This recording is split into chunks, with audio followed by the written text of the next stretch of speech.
বৰ্তমান সময়ত গোটেই দেশত হিন্দু আৰু হিন্দুত্ব বৰ প্ৰাসংগিক। সকলোৰে মনত হিন্দু আৰু হিন্দুত্বই খলকনিৰ সৃষ্টি কৰি থাকে অনবৰতে। আৰু সনাতন, এই যে সনাতনী ধাৰা, হিন্দু হিন্দুত্ব, শাক্ত বৈষ্ণৱ শৈৱ, এই শব্দবোৰে সদায় আমাৰ কাণত বাজি থাকে। এতিয়া মই প্ৰশ্ন কৰিব খুজিছোঁ যে আমাৰ এই যি বৈষ্ণৱ ধাৰা বা আমাৰ যি একশৰণ নাম ধৰ্ম অসমত, আমি হিন্দু বুলি ক'লে, হিন্দুত্ব বুলি ক'লে, সনাতনী বুলি ক'লে বাকী যিবোৰ ধাৰা আছে সেইবোৰকো আমি সন্মান দিব লাগে। আৰু সেই ধাৰাকেইটাৰ আমি বিৰুদ্ধাচৰণো কৰিব নোৱাৰোঁ।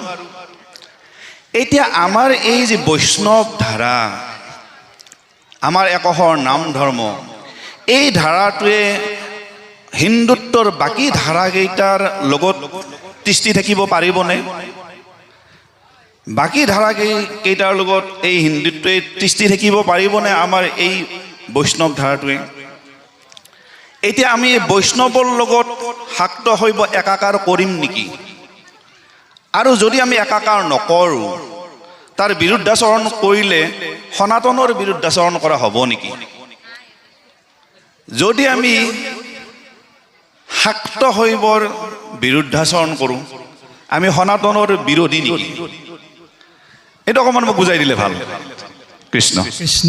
আমি প্ৰশ্নকৰ্তা বাপজনাৰ চৰণ কমলৰ যোগেদি আপোনাসৱ মহামহন্তৰ দুখানী অভয় চৰণত ভক্তি সেৱাভাগী নিবেদন কৰা হৈছে। বাপজনাই যদিও প্ৰশ্নভাগী সৰু প্ৰশ্ন বুলি কৈছে, প্ৰকৃততে ভাগী সৰু প্ৰশ্ন নহয়, কিন্তু আমি যিমান পৰা যায় সিমান সৰলভাৱে উত্তৰটো আগবঢ়াবলৈ চেষ্টাহে কৰা হ'ব। আৰু ইয়াতো ভুল ত্ৰুটি ৰৈ যাব। আপোনাসৱ মহামহন্তই নিজ কৃপাগুণে কৃপাধন্য হ'ব। আমি মহা অকিঞ্চনকো চৰণ কমলত এক কণিকা ঠাই দিব। হিন্দু, হিন্দুত্ব আৰু সনাতন, এই তিনিটা শব্দৰে বাপজনে প্ৰশ্নভাগী আগবঢ়াই দিছে। এতিয়া ভাৰতবৰ্ষ, আমি সমস্ত জনা হিন্দু ৰাষ্ট্ৰ বুলিয়ে কোৱা হয়। স্বাভাৱিকতে আমি সকলোৱে কথাটো জ্ঞাত। ধৰ্ম নিৰপেক্ষ দেশ ভাৰতবৰ্ষ। সকলোৱে নিজৰ ইচ্ছামতে কৰ্মক ধৰ্ম হিচাপে পালন কৰাৰ এই দেশখনৰ নামেই হ'ল ভাৰতবৰ্ষ, ধৰ্ম নিৰপেক্ষ। হিন্দু সভ্যতা বুলি ক'লে হিন্দু নদীৰ পাৰত যিসকল মানুহে বসবাস কৰি কিছু নীতি নিয়মৰ মাধ্যমেৰে সমাজ জীৱন পৰিচালনা কৰি থকা হৈছিল, সেইসকলকে সেই নদীৰ নামেৰে হিন্দু। আৰু এজন ব্যক্তিৰ গুণখিনিক যি ধৰণে ব্যক্তিত্ব বুলি কোৱা যায়, এজন ব্যক্তি আৰু তেওঁৰ কৰ্ম গুণখিনিক যি ধৰণে ব্যক্তিত্ব বুলি কোৱা যায়, ঠিক তেনেকৈ নামাকৰণ হোৱা এজন হিন্দুৰ কৰ্ম গুণ আঁচনিখনক কোৱা হয় হিন্দুত্ব। সেই ব্যক্তিজনে কি কৰ্ম কৰিব হিন্দু হৈ, সেইটো তেওঁৰ কৰ্মৰাজিক কোৱা হ'ব হিন্দুত্ব। তাৰ পাছত বাপজনাই কৈছে যে সনাতন। এতিয়া হিন্দু ধৰ্মত পঞ্চদেৱ উপাসনাৰ নীতি নিয়ম আছে।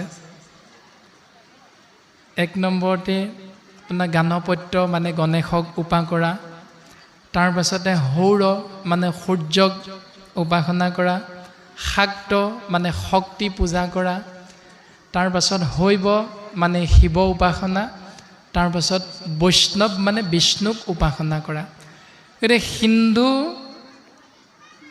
ধৰ্মত এই পঞ্চদেৱক উপাসনা কৰা নিয়মটো প্ৰচলিত। কিন্তু সনাতন বুলি কোৱাৰ লগে লগে সনাতন শব্দৰ অৰ্থ হ'ল যি আছিল কোনো নাথাকোঁতেও, যি আছে সকলো থাকোঁতেও, যি থাকি যাব কোনো নাথাকোঁতেও, সেইটো হ'ল সনাতন সত্তা। অৰ্থাৎ ইতিমধ্যে দশম স্কন্ধৰ আজি পাঠত কৈ আহিছিল যে আত্মা হ'ল অবিনাশী, শৰীৰটো হ'ল বিনাশী। আত্মা হ'ল অবিনাশী, শৰীৰটো হ'ল বিনাশী। এতিয়া বিনাশী শৰীৰটোৰ বাবে আপুনি আমি কান্দো, দুখ পাওঁ, সুখ পাওঁ। কিন্তু শাস্ত্ৰই সিদ্ধান্ত দিছে জন্ম মৃত্যু দেহৰেহে ধৰ্ম।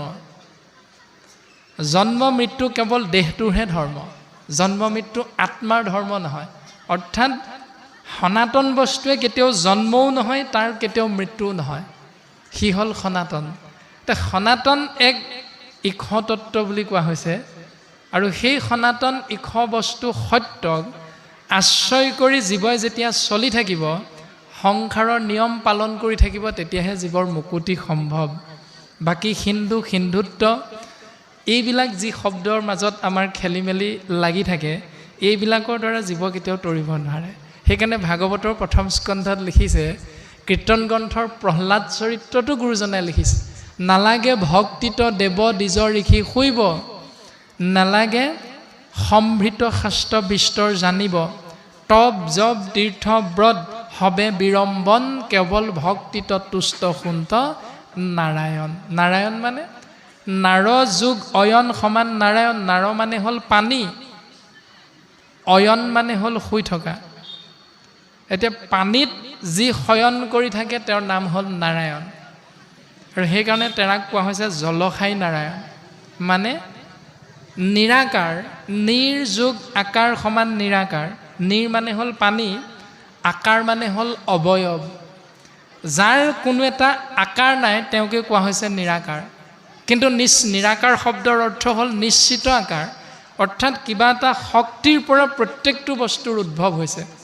যেনেকৈ পৃথিৱীত হাল কোৰ বাই আমি মুকলি কৰি থ'লেও 2 মাহ 3 মাহৰ পাছত তাতেই বন এডাল গজি উঠে, কিন্তু সেই বনডাল আহিল ক'ৰ পৰা? আপুনি মইতো সুন্দৰকৈ তাক ৰাখিছিলোঁ, তো তাতোতো বন এডাল গজি উঠিল, ক'ৰ পৰা গজি উঠিল? তাৰমানে নিশ্চিত আকাৰ, এটা শক্তিৰ পৰা প্ৰত্যেকটো বস্তুৰ উদ্ভৱ হয়। সেই শক্তিটোৰ নামেই হ'ল সনাতন, আৰু সেই শক্তিটোকে ধৰ্ম অনুসাৰী কোৱা হয় ঈশ্বৰ, ধৰ্ম অনুসাৰী কোৱা হয় ভগৱান, ধৰ্ম অনুসৰি কোৱা হয় আল্লাহ, আদি আদি বিভিন্ন ধৰণে। কোনোবাই কয় গড, GOD গড, জি মানে হ'ল জেনেৰেটৰ, অ মানে হ'ল অপাৰেটৰ, ডি মানে হ'ল ডেষ্ট্ৰইড। অৰ্থাৎ ব্ৰহ্মা বিষ্ণু শিৱ এই তিনিওকে একেলগে গড বুলি কোৱা হয়। Generator, operator, destroyed. জেনেৰেটৰ মানে চালিকা শক্তি, অপাৰেটৰ মানে শক্তিটো পৰিচালনা কৰি থকা, আৰু ডেষ্ট্ৰইড মানে ধ্বংসকাৰী। গতিকে আমাক ভাগৱতে সিদ্ধান্ত দিছে ব্ৰহ্মাৰূপে সৃজন কৰে এক পৰম ব্ৰহ্ম কৃষ্ণ তত্ত্বই, তাৰপিছত বিষ্ণুৰূপে পালন কৰে সেই একে তত্ত্বই, আৰু সেই একে তত্ত্বই শিৱৰ ৰূপত তেওঁ জগতক সংহাৰ কৰে। এই দৰ্শনটোক গড বুলি কোৱা হৈছে। অসমীয়াত আমি কওঁ ভগৱান। পঞ্চভূতেৰে বিশ্ব ব্ৰহ্মাণ্ডখন গঠিত। সেই পঞ্চভূত শাস্ত্ৰত সিদ্ধান্ত দিছে ক্ষিতি, অপ, মৰুত, ব্যোম, তেজ। সহজ অৰ্থত হ'ল মাটি, পানী, বায়ু, অগ্নি, আকাশ। আৰু তাকেই কোৱা হৈছে ভগৱান। ভ মানে ভূমি, গ মানে গগন, উ মানে বায়ু, আ মানে অগ্নি, ন মানে নীৰ অৰ্থাৎ পানী। ভ মানে ভূমি, ভূমি মানে পৃথিৱী বা মাটি, গ মানে গগন, গগন মানে হ'ল আকাশ, উ মানে বায়ু, আ মানে অগ্নি বা অনল, ন মানে নীৰ অৰ্থাৎ পানী। মাটি, পানী, বায়ু, অগ্নি, আকাশ, এই পঞ্চভূতেৰে ব্ৰহ্মাণ্ড গঠিত, আৰু সেই শক্তিটোৰ নামেই হ'ল ভগৱান। এনেধৰণে আমি প্ৰত্যেকেই শাস্ত্ৰসন্মতে চিন্তা কৰিলে উত্তৰ পাম যে সনাতন মানে যি আছিল। আছিল কোন? শিৱৰ ৰূপত নাছিল।